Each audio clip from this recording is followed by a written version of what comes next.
dengan tanggungjawab kita terhadap Allah dan Rasul, dan dapat kita keredaan darinya di dunia dan juga di akhirat. Lebih-lebih lagi kita sekarang berada di penghujung bulan Ramadan. Ya, hari ini dah 27 kita puasa. InsyaAllah akan tak lama lagi berlalulah Ramadan dan datanglah Syawal. Mudah-mudahan matlamat kita untuk menjadi orang-orang yang bertakwa di bulan Ramadan ini Allah kabulkan insya-Allah. Baik, muka surat berapa tuan-tuan? 10. Yang kelima.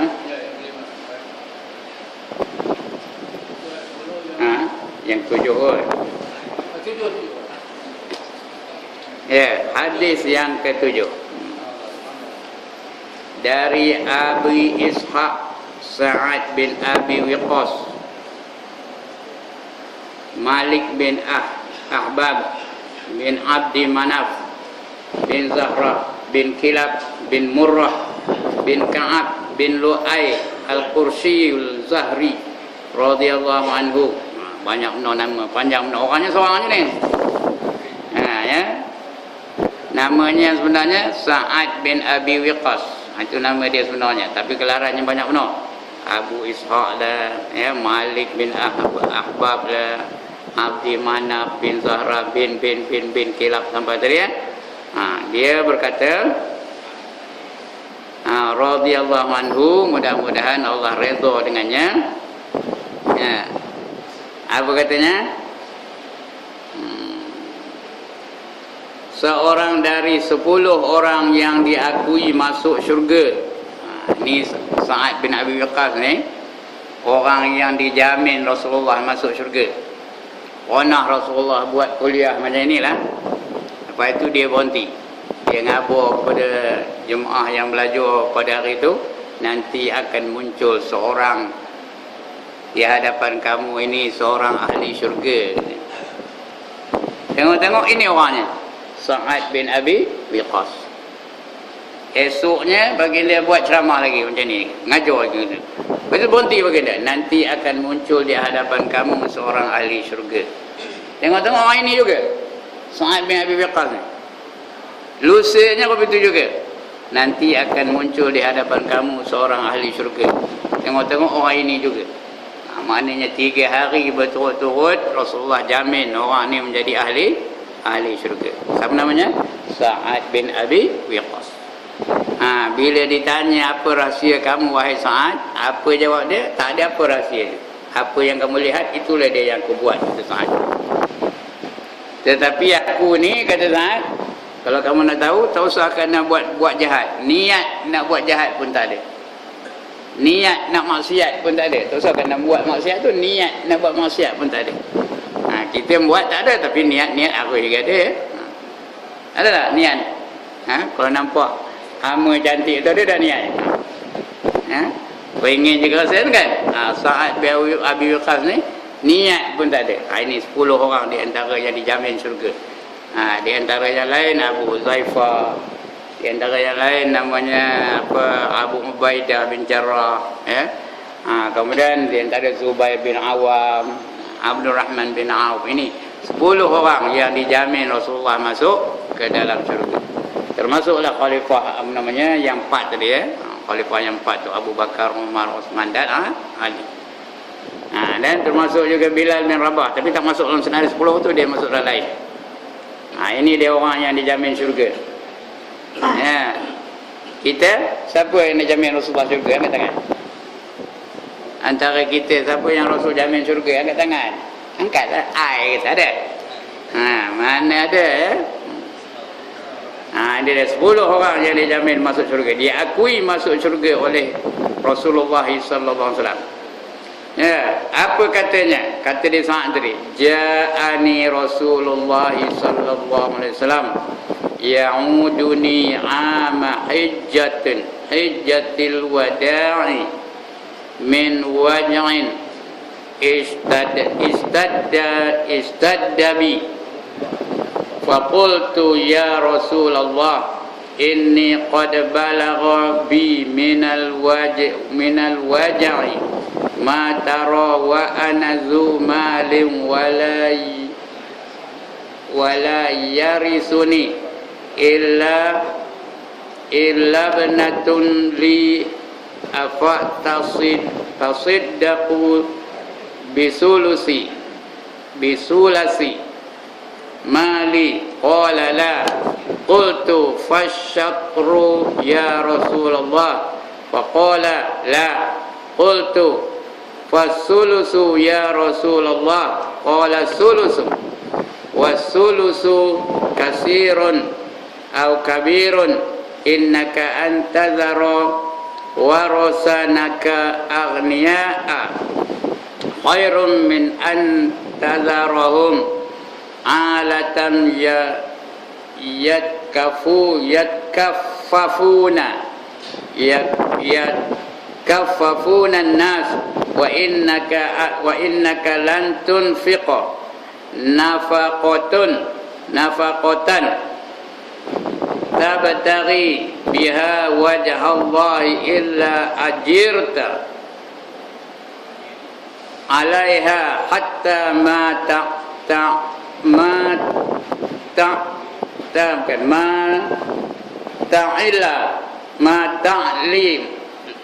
ta'lafi fi amru annaka qala faqultu ya Rasulullah ukhallafu ba'da ashabi qala innaka lan tukhallafa wa ta'mala amalan tabtaghi bihi wajha Allahil azdadta bihi darajatan wa raf'atan wa la'allaka an takhallafa hatta yantafi'al bika afwamun wa yadurru bika akhirun. Allahumma amdi li ashabi hijratahum wa la tarudduhum ala amqabihim lakinil ba'si Sa'ad bin Khawlah yarsi lahu Rasulullah sallallahu alaihi wasallam ammata bi Makkatan muttafaqun alaih. Muttafaqun alaih ini setuju ya, dua-dua perawi hadis ini setuju tentang kandungannya. Artinya Bukhari dan Muslim dua-dua ini setuju. Itu namanya muttafaqun alaih. Sepakat antara duanya itu. Baik, cakap Melayunya.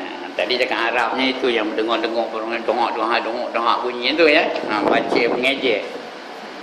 Kita bukan ngaji Arab. Aku telah dilawati oleh Rasulullah sallallahu alaihi wasallam. Maknanya Rasulullah datang melawat aku, kata di Sa'ad bin Abi Waqqas. Sewaktu aku sakit keras terus ni ya, sakit teruk. Dalam tahun Hujjatul Wida', pada tahun Haji Wida'. Haji Wida' ni artinya haji selamat tinggal. Kan ada khutbah akhir bagi Rasulullah tu dalam Haji Wida' tu ya. Dalam itu banyak ni kata, aku tinggalkan kepada kamu dua perkara yang kamu pegang. Kalau kamu pegang betul-betul kepada keduanya, nescaya kamu tidak akan sesat selama-lamanya, yaitu sunnatullah Al-Quran dan sunnatullah. Itu dah namanya Haji Wida'. Pesanan yang terakhir bagi Rasulullah sallallahu alaihi wasallam. Ya, kita tawaf, ada tawaf wida' dah. Kalau orang ni haji ada dah tawaf wida'. Tawaf goodbye, tawaf selamat tinggal. Ini pun gitu juga haji wida'. Yaitu tahun haji Rasulullah yang penghabisan. Kataku ni kata Sa'ad tadi ya.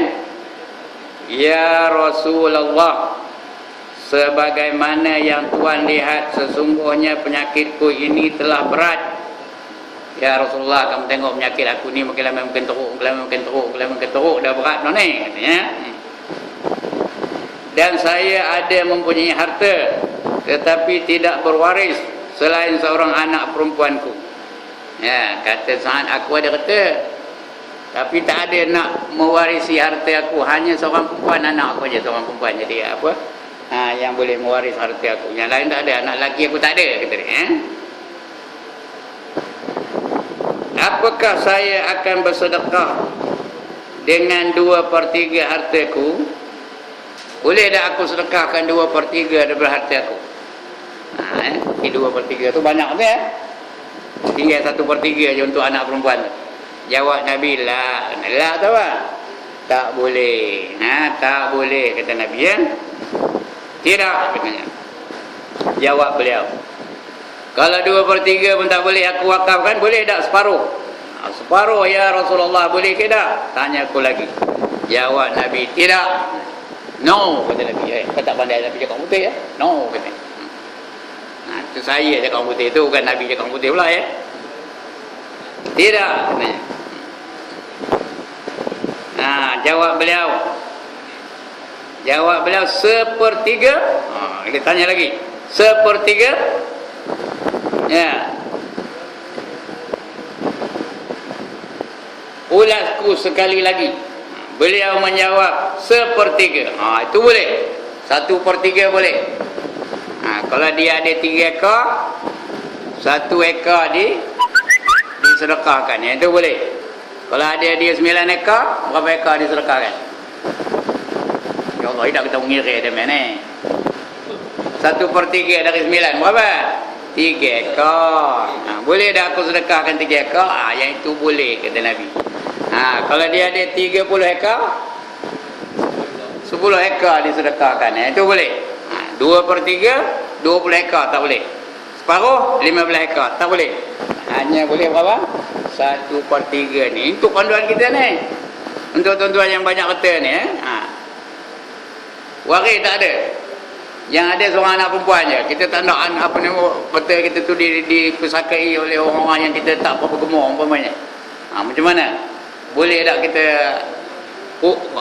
hapuskan kata tu?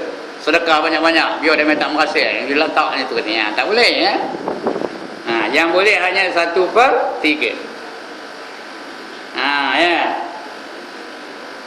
Beliau menjawab 1/3, dan 1/3 itu banyak atau besar. Sesungguhnya engkau lebih baik meninggalkan waris-warismu sebagai orang kaya. Jadi waris-waris yang kamu tinggal tu biar dia kaya. Jangan biarkan mereka itu papa kedana. Ini dalam hadis ni ya. Orang kaya daripada engkau tinggalkan mereka bangsat. Jangan tinggalkan mereka tu bangsat. Tahu bangsat? Pojian tak ada lain, minta duit je. Apa nama perkataan baru ni? Gelandangan apa gelornya? Ada? Gelandangan. Jangan bagi dia tu menjadi orang-orang gelandang. Saya pun nyebut payah. Gelandangan. Ya, mereka bangsat mengemis-ngemis kepada orang. Mengemis tu apa? Minta sedekah. Tolong kami, bantu kami. Kami ulama melepik sagu. Tak ada, itu mengemis. Tak ada ya. Mengemis kepada orang. Itu yang Rasul sebut tu. Tangan yang di atas lebih baik daripada tangan yang di bawah. Orang yang memberi itu lebih baik daripada orang yang menerima sedekah. Jadi kita ni biar memberi je kerja. Jangan menerima hanya minta ya. Dan kau tidak pernah sekali-kali membelanjakan sesuatu perbelanjaan untuk mencari keredaan Allah yang tidak diberi pahala kerananya. Ya. Kamu gunakan kata itu tak pernah pun mencari pahala. Tak pernah kamu belanjakan dalam perkara yang keredaan Allah. Kalau habis itu jangan kamu pupuskan harta kamu tu banyak-banyak. Biar kamu tinggal kepada waris kamu. Biar dia kaya, tak apa kata Nabi ya. Hingga apa yang berlaku, hingga apa yang kau berikan kepada isterimu juga. Begitu juga hingga apa yang kamu bagi pada isteri kamu biar berpada-pada. Kemudian kataku lagi, ya Rasulullah, adakah saya ditinggalkan di belakang sahabat-sahabatku? Sahabat-sahabat aku nanti akan masuk syurga, aku tinggal ke? Jauh ke tu belakangnya aku ni tinggal dengan sahabat-sahabatku, kata di Sa'ad bin Abi Waqqas. Beliau menjawab, beliau tu Nabi lah ya. Sesungguhnya engkau tidak sekali-kali ditinggalkan, kemudian kau beramal dengan satu amalan untuk mencari keredaan Allah, melainkan bertambah-tambahlah dengan itu pangkat dan ketinggianmu. Jadi kamu beramal aja lah. Lebih-lebih lagi bulan Ramadan ni, kita beramal. Apa aja kita buat merupakan pahala di sisi Allah Subhanahu Wa Taala. Bulan Ramadan ni janji jangan buat dosa dah. Jangan buat dosa. Dapat pahala tau. Tidur pun dapat pahala. Diam aja pun dapat pahala. Diam aja ngadap dinding. Macam orang bertasbih. Tasbih tu apa? Subhanallah, subhanallah, subhanallah. Ini bulan Ramadan. Kejap ni tuan-tuan datang untuk mengaji, untuk menuntut ilmu. Tapi nak niat dari rumah lah. Siapa datang keluar dari rumahnya untuk menuntut ilmu, selangkah dia berjalan, Tuhan bagi pahala setahun ibadah. Ingatlah tuan-tuan ya. Selangkah berjalan, Tuhan bagi ibadah, pahala ibadah setahun. Selangkah setahun, selangkah setahun, selangkah setahun. Bayangkanlah dari sini ke rumah Tuan Haji Jaafar ni berapa langkah? Berapa langkah kan ni? Kalau nak tahu tinggal tokah. Jalan kaki. Bilang 1, 2, 3 sampai ke rumah. Betul datang balik, bilang lagi langkah tu. Dia pergi balik ya, bukan satu hala aja. Pergi balik, bilang lagi. Campur aja 1, 2, 3 sampai lah. Kalau dah 500 langkah berapa tahun? Berapa tahun tuan-tuan? 500 tahun punya ibadah, pahala ibadah 500 tahun. Umur kita mana ada 500 tahun? Itu hari ini, Jumaat depan. Tapi tak ada lagi Ramadan kan? Di bulan Ramadan aja. Jumaat sudah? Berapa? Sebab itu di bulan Ramadan ni banyaklah kita mencari ilmu ya. Kerana selangkah dia berjalan, Allah bagi setahun pahala setahun ibadah.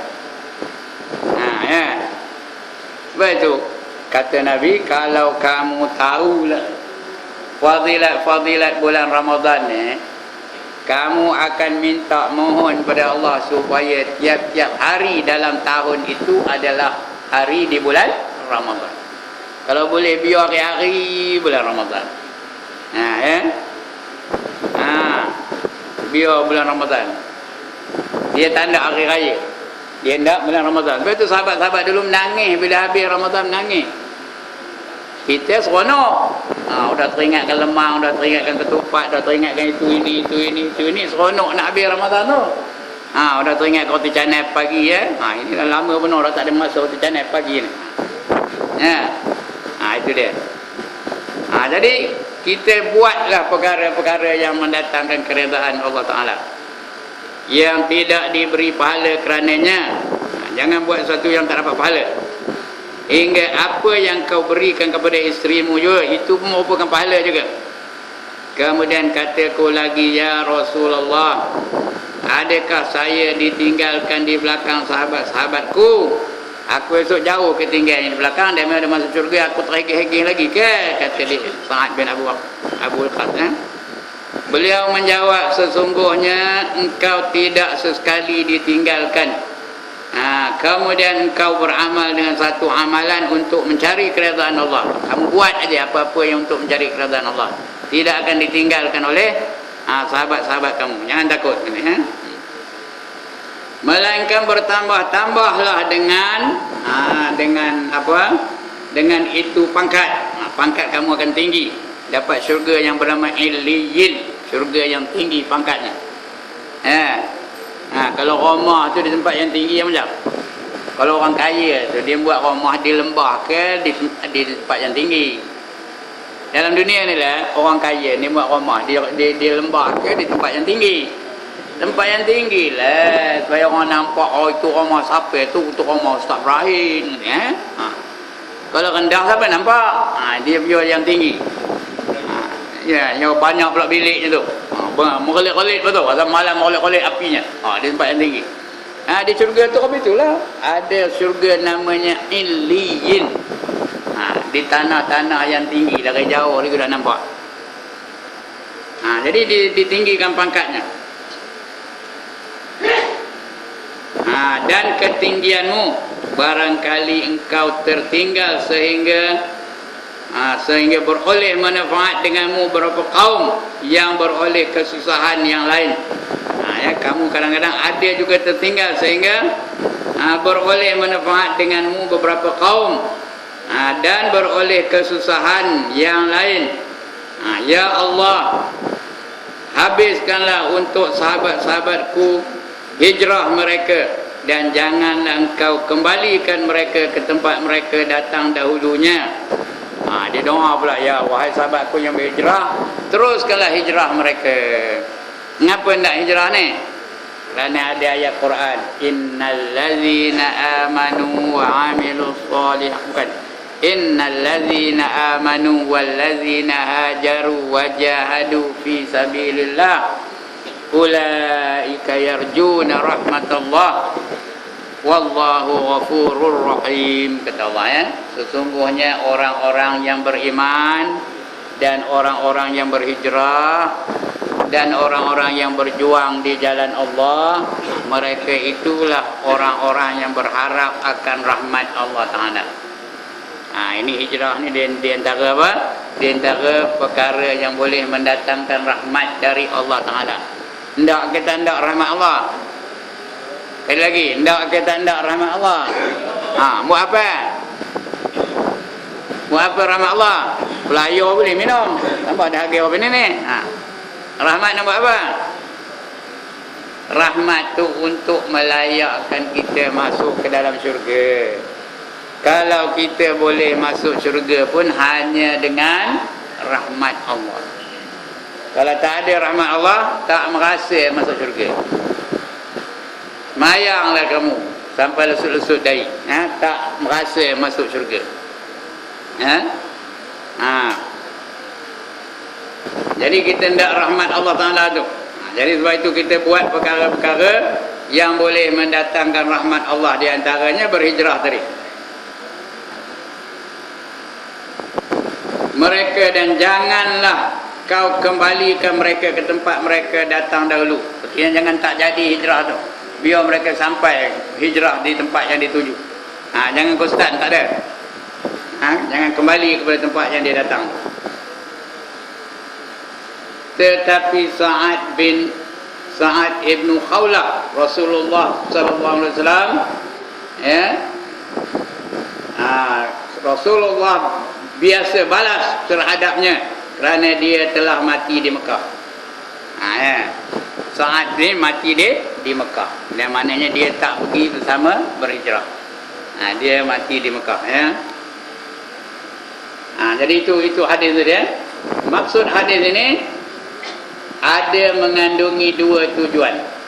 Yang pertama, tidak boleh bersedekah atau berwasiat lebih dari 1/3 harta. Jangan berwasiat lebih daripada 1/3 harta. Kalau nak berwasiat, biar paling banyaknya 1/3. Jangan lebih daripada 1/3.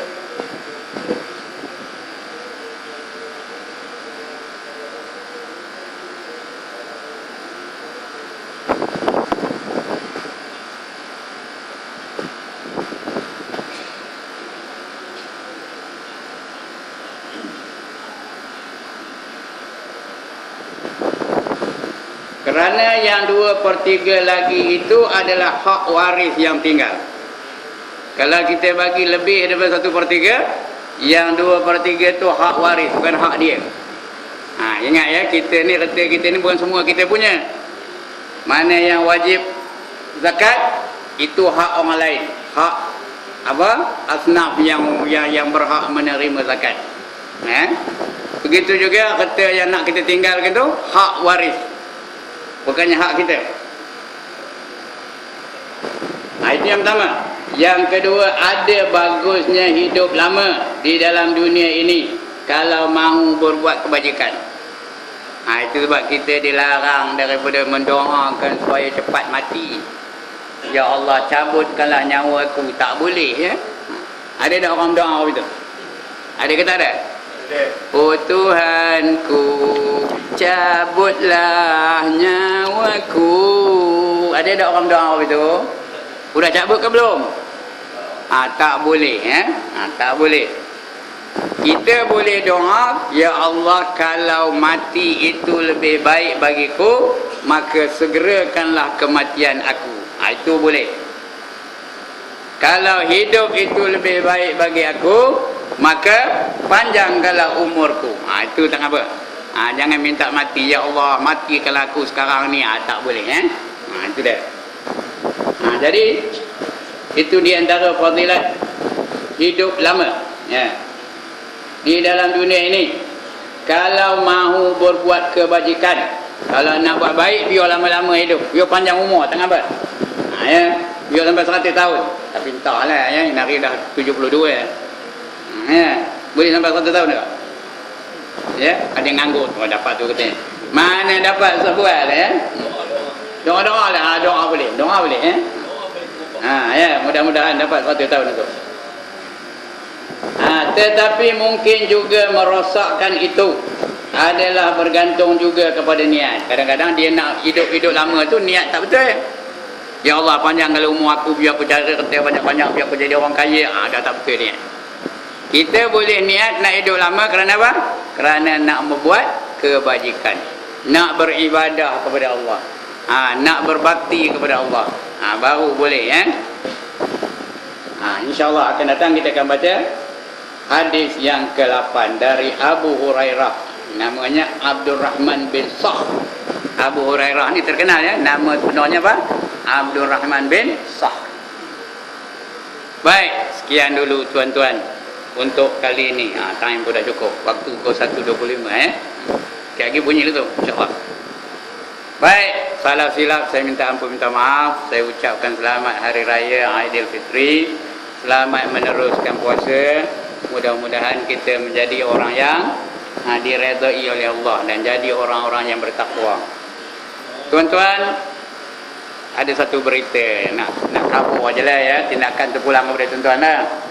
Ada di Kota Raja tu, tahu Kota Raja di Taman Meru tu, ada seorang ustaz namanya Ustaz Fakhrul Razi bin Sabri. Dia tu orang Kelebang Prima. Baru-baru ini dia dapat tawaran melanjutkan pelajaran ke Jordan. Dia dapat tawaran untuk melanjutkan pelajaran ke Jordan.